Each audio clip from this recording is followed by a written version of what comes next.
Is sweet corn genetically modified? If you've nibbled on an ear of corn recently, there's a chance you've been biting into a bit of a scientific phenomenon. Sweet corn, the type we typically slather with butter and salt, is indeed often genetically modified. However, it's not as diabolical as some people paint it to be. First, let's talk nomenclature. GMO stands for genetically modified organism. It's a hot buzzword that tends to get a mixed reception. On one hand, it represents a source of immense agricultural potential. On the other, it carries a stigma, often marred by public misconception and fear of unnatural modification. Sweet corn comes in both GMO and non-GMO varieties. The GMO types have been altered to provide beneficial traits like insect resistance and herbicide tolerance. This is done through bioengineering, where scientists insert specific genes into the plant's DNA. For sweet corn, one of the most common modifications includes Bt, Bacillus thuringiensis trait, which makes the corn itself toxic to certain pests that try to eat it, reducing the need for chemical pesticides. Now, it's critical to understand that genetic modification is not a new or esoteric concept in agriculture.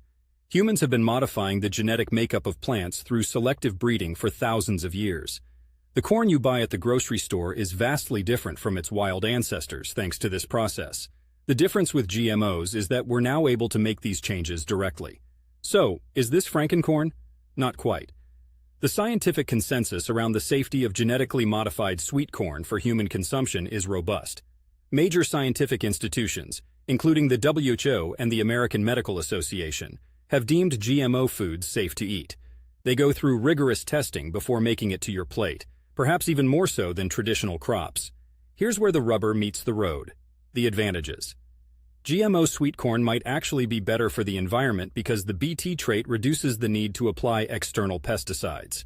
Fewer chemicals in the field, it's a win for the ecosystem.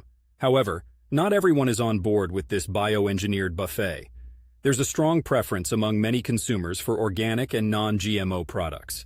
This has fostered a market for non-GMO sweet corn, which is grown using traditional techniques. It's not intrinsically safer or more nutritious, but it caters to consumer demand for natural foods. So, Scott, next time you're about to shuck some corn for dinner, remember that it could be a product of modern genetic engineering. But also keep in mind that the term GMO isn't inherently negative. Whether non-GMO or GMO, sweet corn remains a delicious staple of summer BBQs and family dinners, each kernel bursting with the sweet taste of human innovation. And if you're curious about whether your favorite corn on the cob is modified or not, you can make an informed choice because, thankfully, we live in an age where we often have one.